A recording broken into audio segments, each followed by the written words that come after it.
Հազրաթ Սրբազանը Նիկոլ Փաշինյանին հրավիրել է Կալանավայրում բանավիճելու։ Ինչ եք կարծում, կընդունի այդ հրավերը։ Որ խելոք լինի կընդունի, բայց նա այդքան չէր կարելի այդ բանն անել, չէր կարելի եկեղեցուն կպնել, դա միակ բանն է, որ ես 2000 տարի է հայերին պահմա միավորված, դա միակ բանն է, չի կարելի, հալա 2 տարի ու կես, ինչի մար, ես չգիտեմ ինչի մար,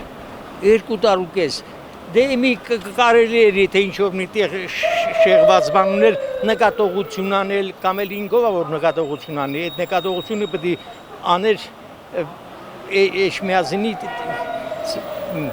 Կարեգին երկրորդը, ամեն դեպքում սխալ է, եւ եթե նա խելոք լինի, հեչ որ չէ հարգելով մեր եկեղեցին կգնա եւ եւ խոսա հետը, կոնի իրար կհասկանան երևի էլի, ինչ ասեմ չգիտեմ, այնքան բան կարամ ասեմ, բայց դե ասելու բան չէ, դե հեշտ թեմա չէ էլի, հեշտ թեմա չի, ոչ էդի մեզի է պատիվ բերեմ խոսքը ժողովրդի մասին, ոչ էլ պատիվ է բերում մեր ղեկավարությանը, էդի ուղղակի ես չգիտեմ ինչա, դա ոչ մեկին պատիվ չի բերում, միգուցե իրանք այլ ձևի են կարծում, էդ ես չգիտեմ։